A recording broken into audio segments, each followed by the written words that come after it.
आप देख रहे हैं भानगढ़ का ये बाजार। जी हाँ, आप सोच रहे होंगे टूटी फूटी दीवारें बाजार कैसे हो सकती हैं, लेकिन ये सच है। कहा जाता है, कह सकते हैं किस्सों और कहानियों में या लोगों की मान्यताओं के अनुसार कहा जाता है कि यहाँ पर रोज शाम को सूर्यास्त के बाद अंधेरा होते ही सज जाता है ये बाजार। तरह तरह की दुकानें सज जाती है यहाँ पर, भूतों की दुकानें, भूतों का बाजार।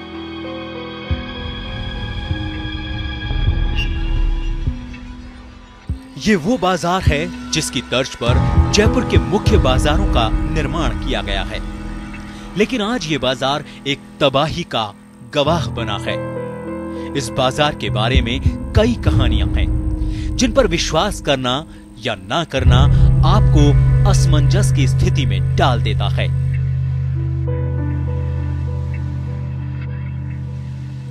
कहा जाता है कि सूर्यास्त के बाद आज भी ये बाजार दोबारा रोशन हो जाता है और फिर शुरू हो जाती है इस सुनसान बाजार में चहल पहल और खूब की जाती है खरीदारी, लेकिन इसमें शामिल नहीं होता कोई इंसानी वजूद।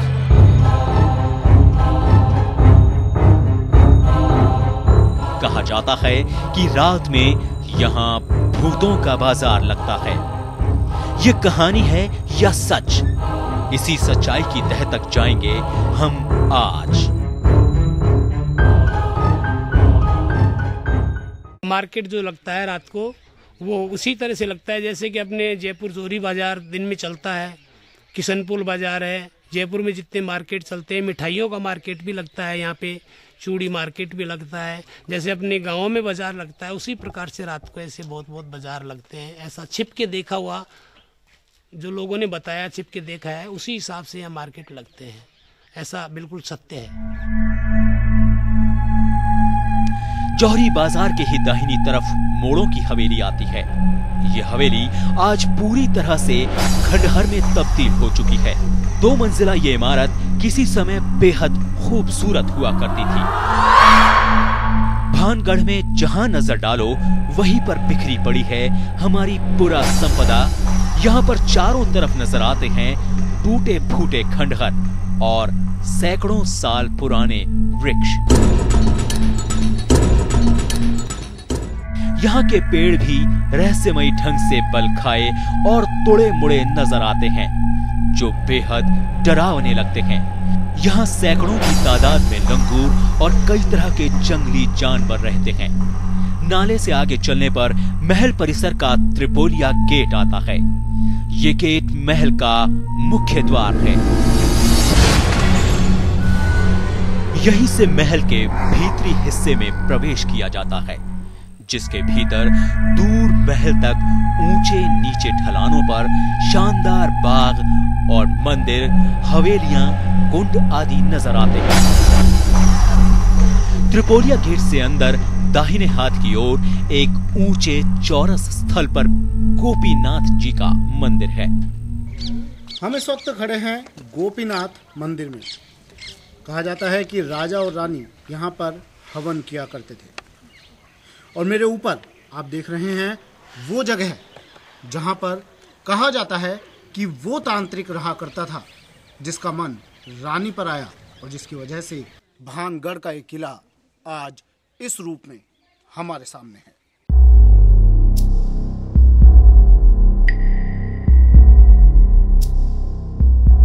भानगढ़ के मंदिरों में से एक मंदिर है गोपीनाथ जी का मंदिर, जो 16वीं सदी की नागर शैली को पेश करता है। यह मंदिर आज भी पूरी तरह से सुरक्षित है। कहा जाता है कि भानगढ़ की कहानी के अनुसार यहाँ के मंदिर ही पूरी तरह से सुरक्षित रहे हैं। आज इस शापित भानगढ़ के किसी मंदिर में पूजा नहीं की जाती, और डर के कारण यहाँ कोई पूजा करने भी नहीं आता है।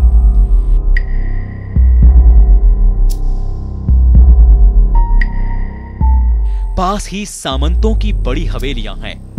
महल तक की पगडंडी के बाएं हाथ की ओर सोमेश्वर मंदिर और 2 कुंड हैं, जहां वर्ष भर पहाड़ों से जलधारा आकर मिलती है। इस मंदिर के गुंबद पर बनी कलाकृतियां उस जमाने की कला का एक नायाब नमूना हैं। महल के मुख्य द्वार से अंग्रेजी के जेड आकार का रास्ता महल के अहाते में जाता है। भानगढ़ को भूतहा रूपाकार देने में वक्त के साथ साथ इस महल से जुड़ी किंवदंतियों और लोक कहानियों का भी हाथ है। स्थानीय क्षेत्रवासी और आसपास के इलाके के लोग अपने बुजुर्गों द्वारा बताए सच्चे झूठे अनुभवों को सच्ची कथाओं की तरह प्रचारित करते हैं। इससे लोगों में डर के साथ साथ भानगढ़ के लिए आकर्षण भी पैदा होता है। तो हम लोग दिल्ली से आए हैं ये देखने के लिए कि वाकई में ये बात सच है, लेकिन इन खंडरों को देख के और ये मंदिर, यहाँ का एटमॉस्फेयर देख के तो ऐसा लगता है कि शायद कुछ ना कुछ यहाँ पर है। इन किंवदंतियों को यहाँ के स्थानीय लोगों ने भी इतना ही पुख्ता कर दिया है। आवाजें आती है रात को, शंख की आवाजें आती हैं और अपने आरती जैसे होती है झालर जिसको अपने मंदिरों में बजती है, ऐसी आवाजें भी आती हैं और कुछ गूंज ऐसी भी आवाजें आती है, गम गम जैसी आवाजें भी यहाँ पे महसूस होती हैं रात को।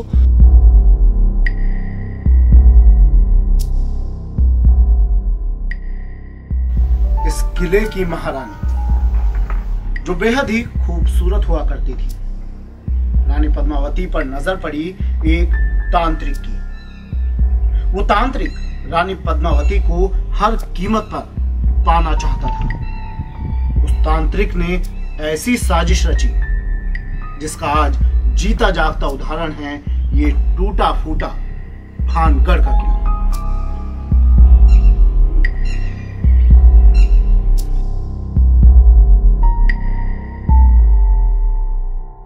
भानगढ़ किले पर काले जादूगर सिंघिया का शाप बनाया जाता है।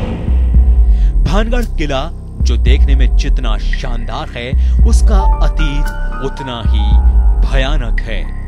आपको बता दें कि भानगढ़ किले के बारे में प्रसिद्ध एक कहानी के अनुसार भानगढ़ की राजकुमारी रत्नावती, जो कि नाम के ही अनुरूप बेहद खूबसूरत थी।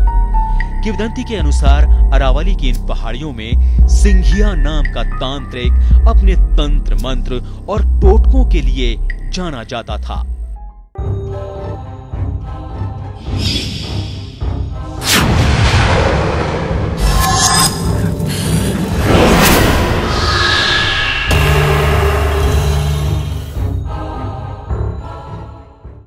ऐसा बताया जाता है कि तांत्रिक राजकुमारी के रूप का दीवाना था और वो किसी भी तरह राजकुमारी को हासिल करना चाहता था।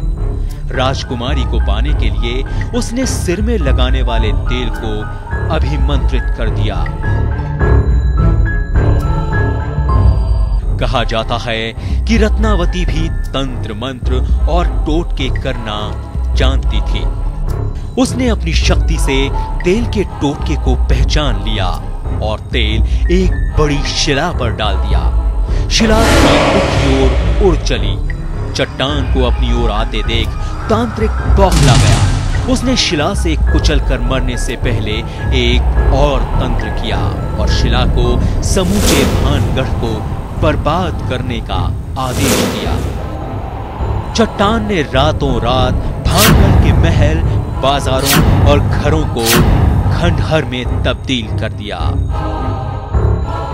लेकिन मंदिरों और धार्मिक स्थानों पर तांत्रिक का तंत्र नहीं चला और मंदिरों के शिखर ध्वस्त होने से बच गए। आसपास के लोग अभी भी यही मानते हैं कि रत्नावती और तांत्रिक के आपसी टकराव के कारण रातों रात मौतों के कारण ये जगह शापित हो गई और आज भी यहाँ उन लोगों की आत्माएं विचरण करती हैं।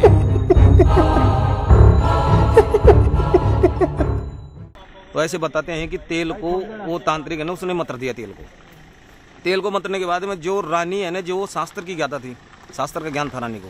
तेल को देखी रानी तो तेल को देखते हुए पहचान गई तेल में कुछ न कुछ गड़बड़ है। महल के पीछे मतलब शिला थी बहुत भयंकर। शिला के ऊपर उसने तेल को डाल दिया।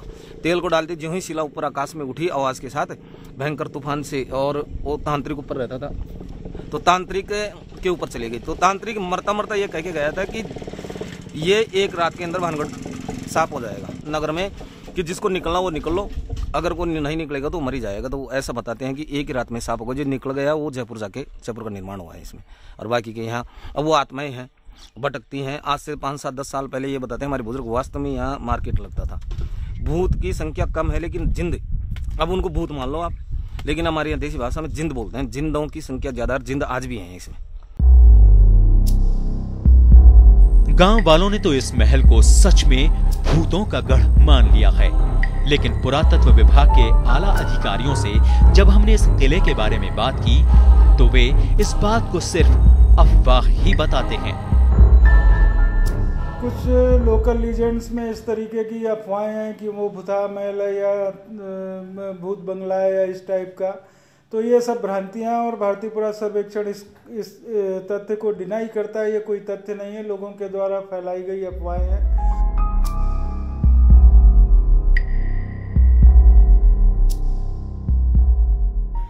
मैं इस वक्त खड़ा हूं जहां कहते हैं कि आज भी भूत अपनी चौपाल लगाते हैं। क्या ये सच है?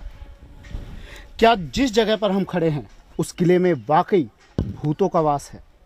क्या जिस जगह पर हम खड़े हैं वहां पर वाकई तीसरी दुनिया के लोग रहते हैं? इन सभी बातों को जानने की कोशिश करेंगे।